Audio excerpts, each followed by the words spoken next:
Hello everyone, स्वागत है आप सभी का आपके official YouTube channel accurate classes में। स्टूडेंट्स, जैसा कि आपको पता है, आज का ही ये न्यूज़ है कि सीबीएसई ने जो है वो 30% जो सिलेबस है आपका क्लास 10 का, 9 का, 11 एंड 12 का, तो ये 4 क्लासेस का जो सिलेबस है वो 30% रिड्यूस कर दिया गया है। ठीक है, तो आज इस वीडियो में बेसिकली अगर मैं बात करूं तो आज हम लोग क्लास 10 के मैथ्स का, ठीक है, मैथ्स सब्जेक्ट्स का जो कौन कौन से पोर्शंस, कौन कौन से टॉपिक्स और कौन कौन से चैप्टर्स के वो पार्ट हटाए गए हैं, रिड्यूस कर दिए गए हैं, उन सभी को डिस्कस करेंगे। और वीडियो को पूरा देखिएगा स्टूडेंट्स, और वीडियो पसंद आए तो इसे लाइक, शेयर और चैनल को सब्सक्राइब करना ना भूलें। तो चलिए दोस्तों, वीडियो को शुरू करते हैं।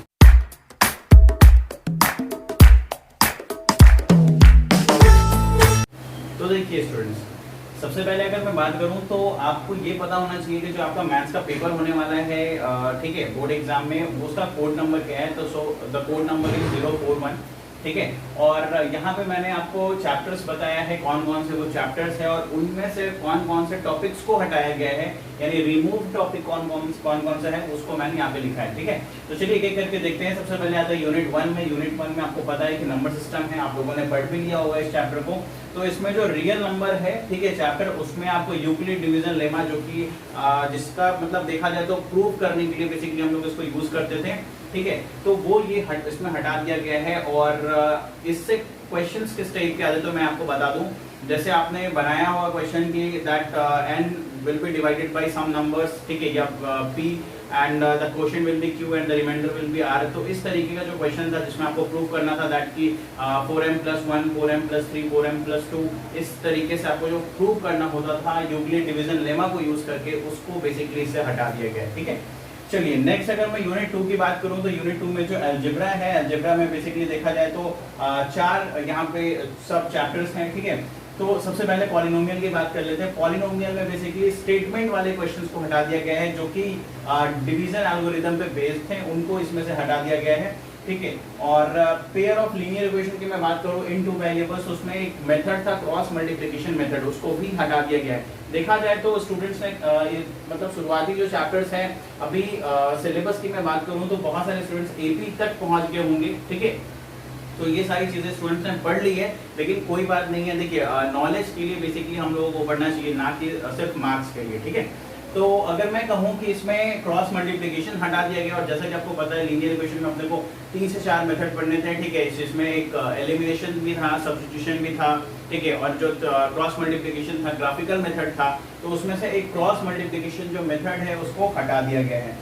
नेक्स्ट अगर मैं चलूं क्वाड्रेटिक इक्वेशन की तरफ, तो क्वाड्रेटिक इक्वेशंस में जो भी इक्वेशन बेस्ड, जैसे इसमें एक एक्सरसाइज था, last exercise, that is the word problem. ठीक है, तो वर्ड प्रॉब्लम वाला एक्सरसाइज था, स्टूडेंट्स को बहुत ज्यादा डिफिकल्टी होता था उस वर्ड प्रॉब्लम से इक्वेशंस बनाने में। तो उस वर्ड प्रॉब्लम वाले एक्सरसाइजेस में सारे को नहीं, लेकिन हाँ, इक्वेशन बेस्ड क्वेश्चन जिसमें सिचुएशनल प्रॉब्लम्स थे उनको हटा दिया गया है। यानी आप कह सकते हो कि सारे को नहीं, लेकिन हाँ, सिचुएशनल प्रॉब्लम जो था सिर्फ और सिर्फ उनको, मतलब कुछ स्पेसिफिक पार्ट ऑफ क्वेश्चंस को इसमें से हटाया गया है। ठीक है, तो ये है क्वाड्रेटिक इक्वेशंस के बारे में। एंड नेक्स्ट हम लोग चले एपी। अभी बहुत सारे स्टूडेंट्स एपी बना रहे होंगे, अगर उन्होंने शुरू से अगर बनाया है सारा कुछ, तो अभी वो एपी में होंगे या इसके अगले वाले नेक्स्ट एक्सरसाइज जो भी है उसमें वो होंगे। ठीक है, आई थिंक नेक्स्ट एक्सरसाइज जो है वो कोऑर्डिनेट ज्योमेट्री है, तो स्टूडेंट्स में भी उसमें भी हो सकते हैं, क्योंकि अगर शुरुआत से पढ़ाई कर रहे होंगे, जैसे अप्रैल से उन्होंने स्टार्ट कर दिया होगा अपना पढ़ाई, तो आइदर स्टूडेंट्स अभी एपी बना रहे होंगे या फिर कोऑर्डिनेट ज्योमेट्री। अगर सीक्वेंस वाइज चल रहे हैं तो, अगर सीक्वेंस वाइज नहीं चल रहे हैं, उनको अगर ऐसा लगता है कि पहले जो मेन चैप्टर्स है जैसे ट्रिगोनोमेट्री हो गया, क्वाड्रेटिक इक्वेशंस हो गया, इनको बना लिया जाए, तो फिर हो सकता है कि कुछ पार्ट वो सारे स्टूडेंट्स जो है वो नहीं पढ़ पाए होंगे। लेकिन मोस्टली स्टूडेंट्स जो है वो सीक्वेंस वाइज बनाते हैं। तो देखा जाए तो इसमें से जो भी टॉपिक्स है वो मैक्सिमम स्टूडेंट्स ने पढ़ लिया है। तो ऑब्वियस सी बात है भाई, नॉलेज कभी वेस्ट नहीं होता है। अगर आपने पढ़ा है तो कोई बात नहीं है, बहुत अच्छी बात है, क्योंकि आप जो 11th में जाओगे नेक्स्ट ईयर, तो उसमें आपको ये सारी चीजें काम आने वाली हैं। ठीक है, चलिए, तो एपी की मैं बात कर लूं। देखिए, एपी में से क्या हटाया गया है, तो एपी में से जो एप्लीकेशन बेस्ड क्वेश्चन था, जैसे कि based on sum of n number of terms. ठीक है, application in solving daily life problems based on sum of n number of terms. तो यहाँ पे सम ऑफ n टर्म्स का एक फॉर्मूला था, that is n/2 2a + n-1 × d, और एक और होता है फ्रॉम द लास्ट टर्म। ठीक है, तो उन पार्ट को देखा जाए तो बेसिकली यहाँ पे हटाया गया है। ठीक है, चलिए उम्मीद करते हैं कि आपको ये सारी चीजें अच्छे से समझ में आ गई। चलते हैं अपने नेक्स्ट यूनिट में, दैट इज द यूनिट 3, और देखते हैं कि उनमें कौन कौन से पार्ट्स को हटाया। तो देखिए स्टूडेंट्स, यहाँ पे अगर मैं यूनिट 3 की बात करूँ तो यूनिट 3 होता है आपका कोऑर्डिनेट ज्योमेट्री, ठीक है। और इसमें जो चैप्टर का नाम है वो कोऑर्डिनेट ज्योमेट्री ही है, और इसमें जो पार्ट हटाया गया है, डिलीट किया गया है, वो है एरिया ऑफ ट्रायंगल, ठीक है। देखा जाए तो कुछ बच्चों ने इसको पढ़ भी लिया होगा और कुछ बच्चों ने नहीं भी पढ़ा होगा। तो भाई जिसने नहीं पढ़ा है अब तो वो पढ़ने वाला नहीं है, क्योंकि ऑब्वियस सी बात है कि एग्ज़ाम के लिए तैयारी कर रहे हो, आपके बोर्ड एग्ज़ाम के लिए आप तैयारी कर रहे हो, तो स्टूडेंट्स को तो बस मौका चाहिए होता है कि चीज़ों को ना पढ़ें, जितना ज़्यादा हो सके सिलेबस को हटा दिया जाए, ठीक है। लेकिन चलिए कोई बात नहीं, जिसने पढ़ लिया है वो बहुत अच्छी बात है, उसको आगे ज़रूर काम आने वाला है ये सारी चीज़ें, ठीक है। नेक्स्ट अगर मैं बात करूँ ज्योमेट्री विच इज़ यूनिट 4, तो यूनिट 4 में आपका देखा जाए तो ज्योमेट्री में 3 चैप्टर्स है। First one is the triangle, second one is the circle and third one is the construction. मैं आपको एक चीज़ बता दूं कि सर्कल में से कोई भी पार्ट को डिलीट नहीं किया गया है, ठीक है। यानी सर्कल जो कि बहुत एक छोटा सा चैप्टर है, देखा जाए तो 2 से 3 क्लास में ये ख़त्म होने वाला चैप्टर है, तो इसमें से कुछ भी पार्ट डिलीट नहीं किया गया है। 9th के सर्कल में देखा जाए तो बहुत बड़ा पार्ट है, वो बहुत बड़ा चैप्टर है 9 का सर्कल, लेकिन जो क्लास 10 का सर्कल है वो बहुत छोटा है। तो अभी इस चैप्टर को आई डोंट थिंक कि किसी बच्चे ने इसको टच किया होगा, ठीक है। तो ट्रायंगल्स की अगर मैं बात कर लूँ तो देखिए ट्रायंगल्स में बेसिकली 2 थ्योरम्स को हटाया गया है इसमें, ठीक है।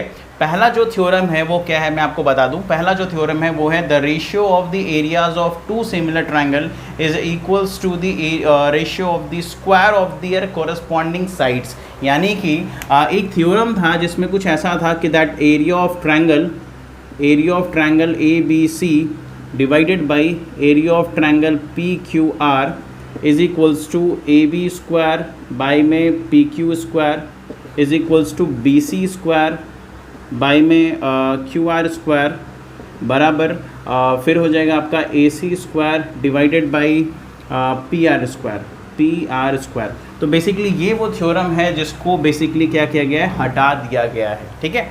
एक और थ्योरम है जिसको हटाया गया है, that one is the converse of Pythagoras theorem. देखिए याद रखिएगा स्टूडेंट्स कि यहाँ पे पाइथागोरस थ्योरम को नहीं हटाया गया है, उसका कन्वर्स को हटाया गया है, ठीक है। तो कन्वर्स जो है आपके बुक में, आपके आर्ट सर्कल के बुक में, आपके एनसीईआरटी के बुक में, उसको एक बार आप मतलब देख लीजिएगा कि मतलब आपको पाइथागोरस पढ़ के जाना है, पाइथागोरस थ्योरम अच्छे से तैयारी करके जाना है। कन्वर्स उसका आप नहीं भी पढ़ोगे तो काम चल जाएगा, बिकॉज इसको हटा दिया गया है, ठीक है। चलिए तो ये तो हो गई ट्रायंगल्स के बाद। अब हम लोग बात करते हैं कंस्ट्रक्शन को लेकर के। देखिए कंस्ट्रक्शन में सिर्फ और सिर्फ एक टाइप का जो क्वेश्चन है पूरा का पूरा वो हटा दिया गया है, जो कि है construction of a triangle similar to a given triangle. यानी कि जो आपको एक ट्रायंगल कंस्ट्रक्ट करना था similar to a given triangle, एक ट्रायंगल दिया मतलब वो भी बनाना ही था आपको, लेकिन उससे सिमिलर एक और जो ट्रायंगल बनाना था, तो इस टाइप का जितने भी क्वेश्चंस थे उन सभी को डिलीट कर दिया गया है, ठीक है। चलिए उम्मीद करते हैं कि ये सारी चीज़ें आपको अच्छे से समझ में आ गई हैं। अब हम लोग चलते हैं नेक्स्ट यूनिट में, जो कि है भाई unit number 5 which is trigonometry. और देखा जाए तो यही वो यूनिट है, यही वो चैप्टर है जिसमें स्टूडेंट्स को बेसिकली क्यूरियोसिटी रहती है कि सर इसका क्या हुआ, आई मीन इसमें कौन कौन सा पार्ट हटा है, कौन कौन सा नहीं हटा है, बिकॉज ये जो है ये एक नया चैप्टर है, नया यूनिट है स्टूडेंट्स के लिए फॉर द क्लास 10, ठीक है। क्लास 9th में ट्रिगोनोमेट्री नहीं था, लेकिन क्लास 10 से आपका ट्रिगोनोमेट्री का इंट्रोडक्शन होता है, तो उसमें कई सारी चीज़ें हैं। तो चलिए देखते हैं बेसिकली कौन कौन से पार्ट को यहाँ पे हटाया गया है। तो देखिए स्टूडेंट्स, अब हम लोग बात करते हैं द मोस्ट इम्पॉर्टेंट यूनिट, ठीक है, the unit number 5 and the unit number 6।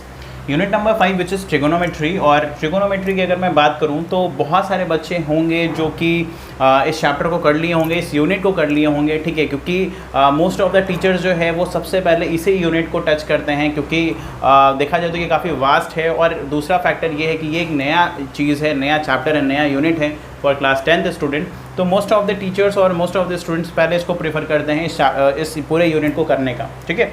चलिए तो मैं आपको बता दूं कि trigonometry which is the unit 5, इसमें बेसिकली 3 चैप्टर है। The first one is the introduction to trigonometry, the second one is trigonometric identities and the third one is height and distance, ठीक है।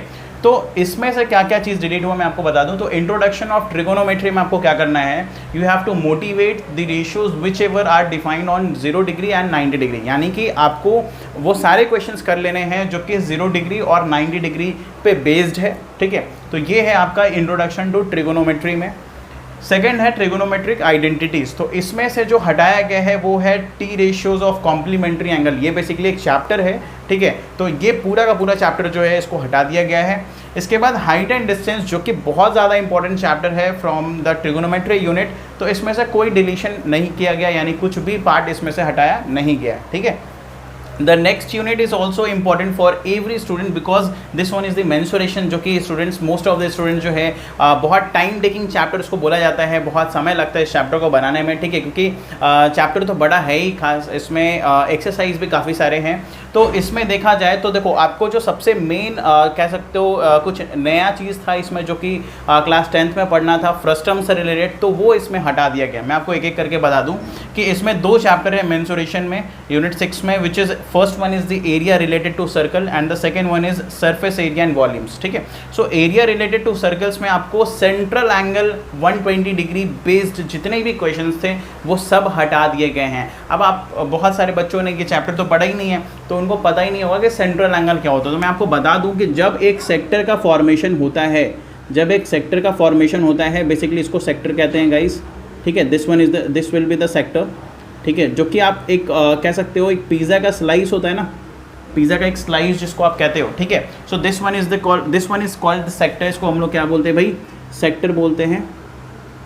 तो सेक्टर जब भी बनता है तो बीच में एक एंगल बनता है theta, and this one is this angle will be called as central angle. इसी को कहा जाता है सेंट्रल एंगल। तो जिस क्वेश्चन में सेंट्रल एंगल 120 डिग्री दिया हुआ रहेगा या दिया हुआ है, उन सारे क्वेश्चन को आप स्किप कर दीजिएगा, छोड़ दीजिएगा, ठीक है, करने की ज़रूरत नहीं है। बाकी आपके ऊपर है गाइज, आप अगर नॉलेज बेस्ड पढ़ाई कर रहे हो तो आप कर सकते हो, कोई दिक्कत नहीं है, ठीक है। चलिए नेक्स्ट है सरफेस एरिया एंड वॉल्यूम, और इसमें जो फ्रस्टम ऑफ कोन है, इस टॉपिक को ही पूरा जो है वो हटा दिया गया है, ठीक है। इस पूरे टॉपिक को ही गाइज हटा दिया गया है। मैं आपको बता दूं ये पूरा का पूरा एक टॉपिक है जिसपे कई सारे क्वेश्चंस हैं, पूरा का पूरा एक एक्सरसाइज है, उसको ये हटा दिया गया है, ठीक है। इसका फॉर्मूला थोड़ा कॉम्प्लिकेटेड होता है, याद रखना, लेकिन आप लॉजिक बना करके याद रखोगे कौन से ही रिलेटेड होता है या कौन से ही इसका एक बहुत अच्छा सा लॉजिक बनता है फ्रस्टम का, तो उससे इसको याद रखा जा सकता था। लेकिन चलिए कोई बात नहीं, इसको हटा दिया गया तो भाई अब कोई दिक्कत ही नहीं है ना। तो चलिए चलते हैं आज के लास्ट यूनिट की ओर, which is statistics and probability. तो देखिए स्टूडेंट्स, आज के लास्ट यूनिट की मैं बात कर लूँ तो लास्ट यूनिट है आपका स्टैटिस्टिक्स एंड प्रोबेबिलिटी। तो सबसे पहले इसमें आता है चैप्टर स्टैटिस्टिक, और सेकंड जो चैप्टर है वो है प्रोबेबिलिटी। तो स्टैटिस्टिक्स में क्या क्या हटाया गया मैं आपको बता दूं। तो जो एक स्टेप डेविएशन मेथड है ना फॉर फाइंडिंग द मीन, उसको यहाँ से रिमूव कर दिया गया है, यानी उसको आपके सिलेबस से एग्जाम से रिमूव कर दिया गया है। और देखिए ऐसा है कि मीन को फाइंड करने का 3 मेथड होता है। अगर आप उस चैप्टर, चूँकि ये लास्ट चैप्टर है तो अभी ऑलमोस्ट किसी ने नहीं पढ़ा होगा इस चैप्टर को, तो मैं आपको बता दूं कि that there are 3 methods for finding the mean. The first one is the direct method, the second one is the assumed mean method, and the third one is the step deviation method, ठीक है। तो step deviation method को यहाँ पे हटा दिया गया है। इसके साथ साथ जब आप मीडियन पढ़ते हो तो मीडियन में आपको एक आता है क्यूमुलेटिव फ्रीक्वेंसी ग्राफ, ठीक है। तो क्यूमुलेटिव फ्रीक्वेंसी ग्राफ में आपको बेसिकली पढ़ना था एक लेस दैन ओगिव ग्राफ और एक मोर दैन ओगिव ग्राफ, तो इसको भी हटा दिया गया है। यानी देखा जाए तो पूरा का पूरा क्यूमुलेटिव फ्रीक्वेंसी ग्राफ को ही हटा दिया गया, यानी कि दोनों आपको जो ग्राफ है वो आपको अब नहीं पढ़ने हैं, ठीक है। और जो लास्ट चैप्टर है अपना प्रोबेबिलिटी, उसमें से कोई भी पार्ट डिलीट नहीं हुआ है। देखा जाए तो प्रोबेबिलिटी बहुत ही छोटा सा एक चैप्टर है, ठीक है, और जो कि डेक के ऊपर है, ठीक है, कॉइन के ऊपर बेस्ड है, डाइस के ऊपर बेस्ड है, तो बहुत छोटा सा चीज़ है और बहुत छोटा सा चैप्टर है। आपने क्लास 9th में ही पढ़ा होगा और बहुत सिंपल सा चैप्टर है। तो इसमें से कुछ पार्ट नहीं डिलीट हुआ तो ये और भी अच्छी बात है, क्योंकि ये स्कोरिंग एक बेसिकली चैप्टर है, ठीक है। और उम्मीद करते हैं गाइस कि आपको आज जो भी चीज़ें मैंने बताई हैं related to your syllabus, related to the government notification जो कि आज ही आया है, ठीक है, कि आप लोगों का जो सिलेबस है उसमें से 30% जो सिलेबस है वो रिड्यूस कर दिया गया है, हटा दिया गया है। तो उम्मीद करते हैं कि आपको ये वीडियो में पूरा इन्फॉर्मेशन आपके मैथ सब्जेक्ट्स के लिए मिल गया होगा आपको। और वीडियो पसंद आया हो तो इसे लाइक करें, शेयर करें और चैनल को सब्सक्राइब करना ना भूलें। और चैनल पे बने रहे गाइस, क्योंकि आज मैंने सिर्फ मैथ्स का लाया है, मतलब सिर्फ मैथ्स का वीडियो जो है वो अपलोड हो रहा है। और कमिंग डेज में आपके जितने भी सब्जेक्ट्स हैं, ठीक है, जितने भी सब्जेक्ट्स हैं उन सभी के ऊपर मैं बेसिकली कौन कौन से पार्ट्स रिमूव्ड हुए हैं और कौन कौन से चैप्टर से रिमूव्ड हुए हैं उन सबको मैं डिस्कस करने वाला हूँ। एक एक करके ये सारे वीडियोज़ आएंगे, तो चैनल पर बने रहिएगा guys. Thank you so much for watching this video. मिलते हैं अपने अगले वीडियो में। Have a nice day and take care.